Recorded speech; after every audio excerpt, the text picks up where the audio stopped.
Wenwu est profondément déçu de voir son fils choisir d'aider ces villageois qui retiennent sa femme prisonnière, sans savoir qu'il est en réalité manipulé par une créature terrifiante. Laissez-moi passer! Tu sais que c'est impossible.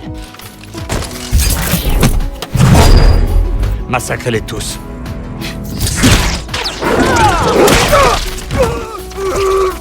Les deux camps tombent aussitôt dans une bataille totale. Shang-Chi essaie de dire la vérité à son père, mais Wenwu est déjà aveuglé par son obsession de ramener sa femme à la vie. Le conflit entre le père et le fils explose alors complètement. Il déverse toute sa colère sur Shang-Chi et l'accuse d'avoir laissé sa mère mourir sans rien faire. Mais lui-même, pour se venger, a choisi de transformer ses enfants en machines à tuer sans jamais comprendre leur souffrance.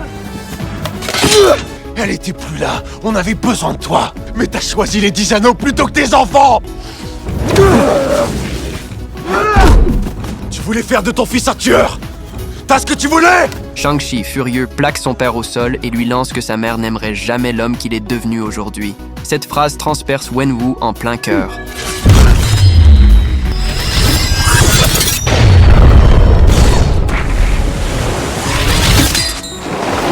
Wenwu entend de nouveau la voix de sa femme appeler à l'aide. Il concentre alors toute la puissance des 10 anneaux et frappe de toutes ses forces. Mais ce qu'il ignore, c'est qu'un démon s'échappe du seau.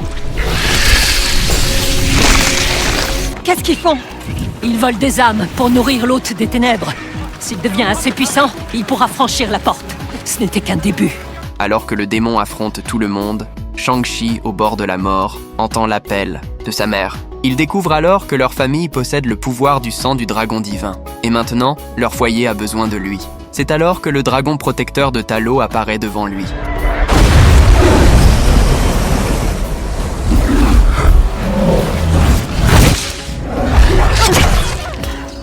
Il faut que tu arrêtes tout de suite ton père!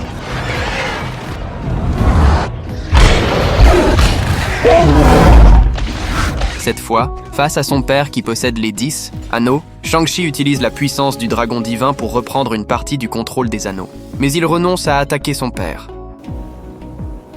Je dois la sauver à tout prix. Je l'ai entendu m'appeler. Si seulement c'était vrai.